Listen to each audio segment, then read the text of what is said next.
Hello and welcome back to Glenfield Grange. Today we're going to be looking at the first of 3 attic rooms. We'll be looking at this one, but there's 2 other attic rooms and I wonder if you can guess what they are, but I'll be keeping them a secret until I do the video.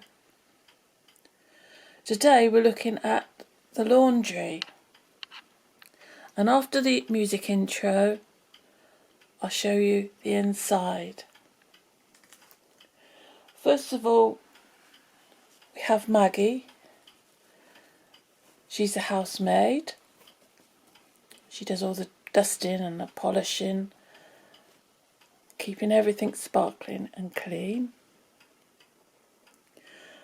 Then we have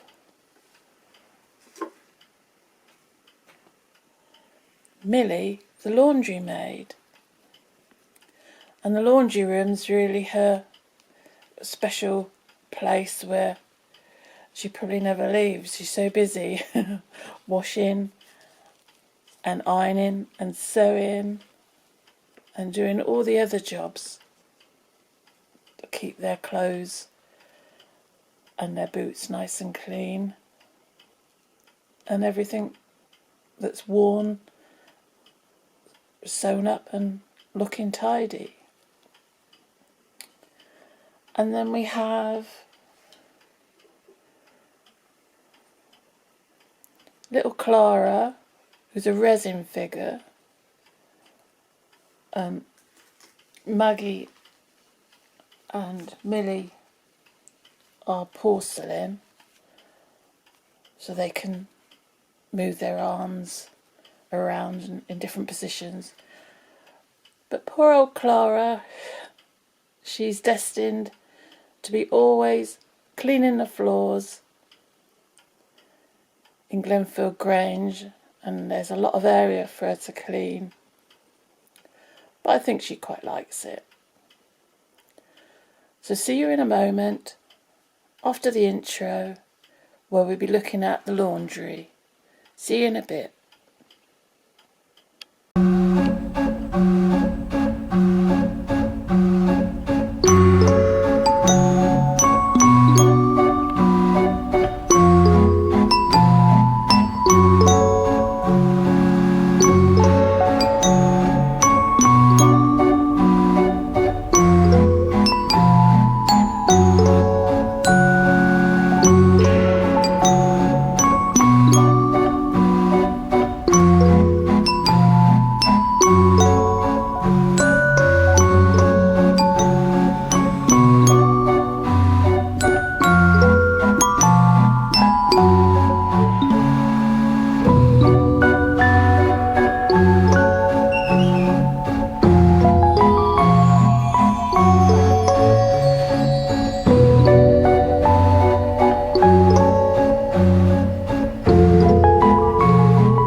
some of the items that you find in a well-stocked laundry. This is the sewing machine. It's got a little treadle pedal that moves up and down, that they used to use with their foot to make the sewing machine work. It's for all their repairs and sewing that has to be done on a large scale. But there was a lot of hand sewing to be done, sewn by hand I mean. Collars and cuffs got frayed. They got holes in their stockings, I expect. And various items had to be made by hand. Perhaps petticoats, knickers and tops. And that would have been done by hand. Also, we've got in the laundry a little fold up, if I can get it to fold up, a little fold up ironing board, complete with flat iron, which I used to heat up on the stove until it was warm, well, until it was hot, to iron out all the creases in the fabrics. That's got two heights.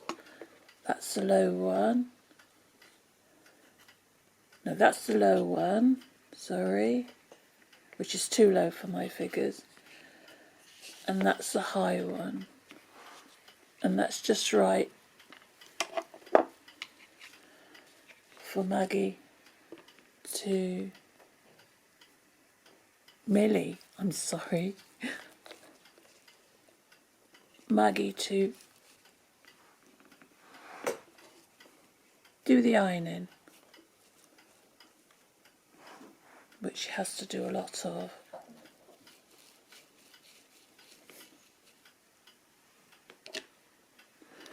I'm getting mixed up with me Millies and me Maggies. They would also have, and the ironing is all neatly folded up and put in this little basket where she keeps it. They would also have a mangle. When the clothes were washed, there's the sink. They would have to rub against the washboard in hot water and soapy suds, then rinse off, or have a dolly, which was like a big round utensil with a stick going into it, where they used to beat the clothes. Same sort of principle really, but in a different shape, and get them clean in that way. And then when they were rinsed, they were put through the mangle, and I can remember my mum having a mangle. When everything was rinsed, and then it was squeezed through the mangle until all the water, or a lot of the water, was out, and then hung up to dry properly on an airer, hanging over some fire or something. And this is a great one. It really works.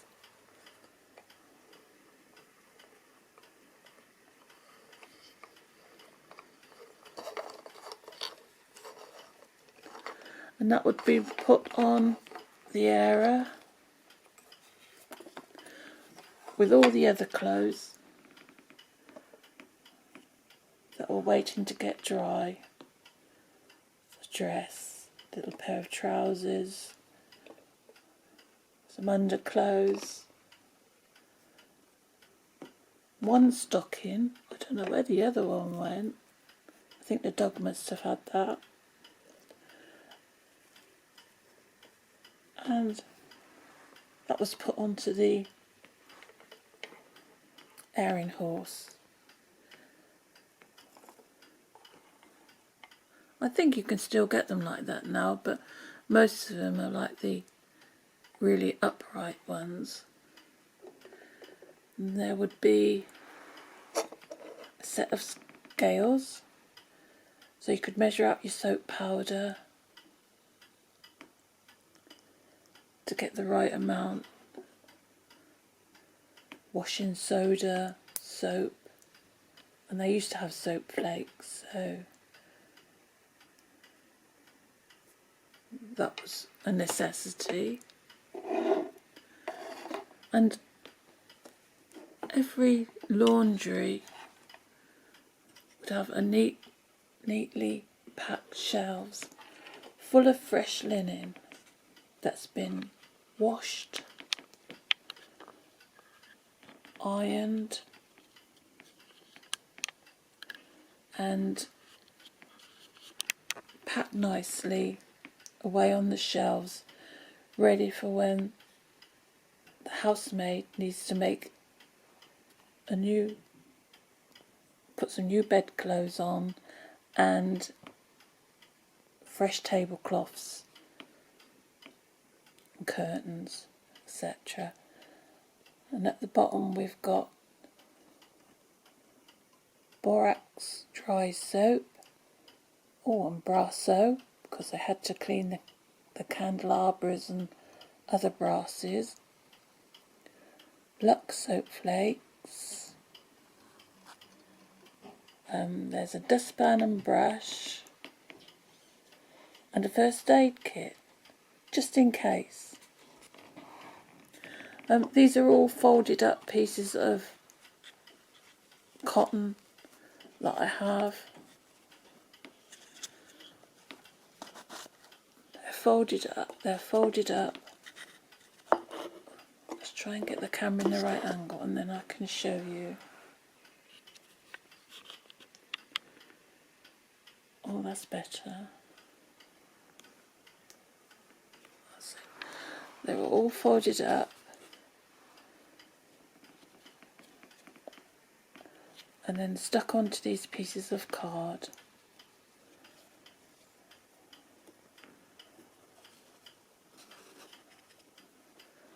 These slightly thicker ones were towels and flannels.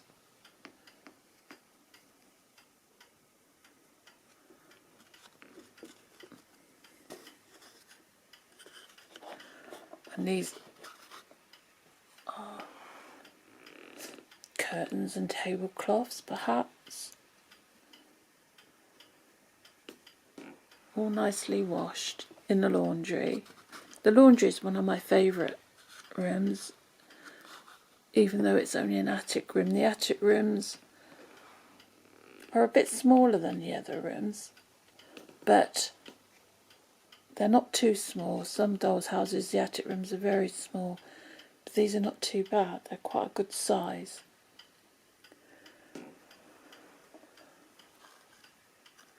And everything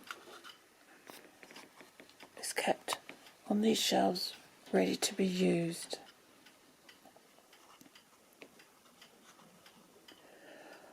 They would have used plenty of these mops to mop the floor and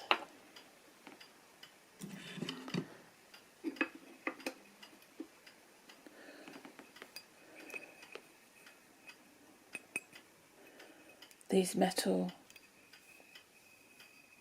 bowls for soaking out stubborn stains and perhaps the colours, to keep them separately, the strong colours, so they didn't get their white cotton and linens turn pink, like we've all done.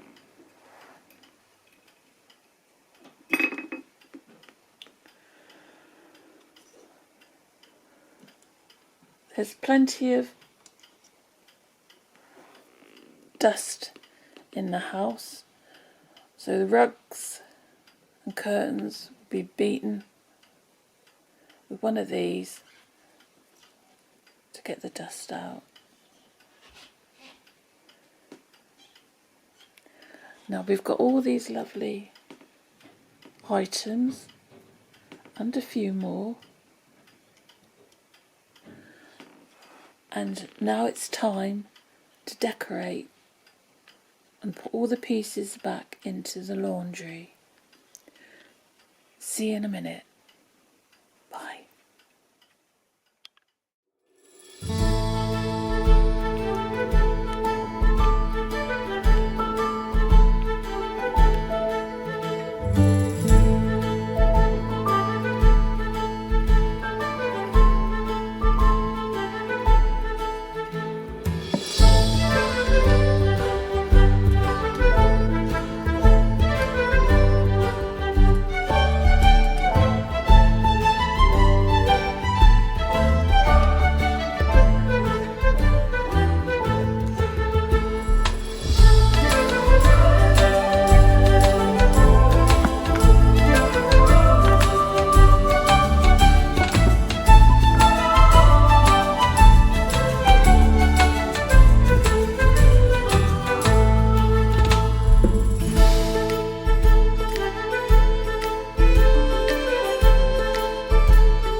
now I'll say goodbye from Glenfield Grange and the laundry room until the next time when we will see a new attic room.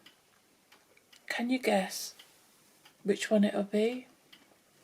But we will keep that a secret until the next time.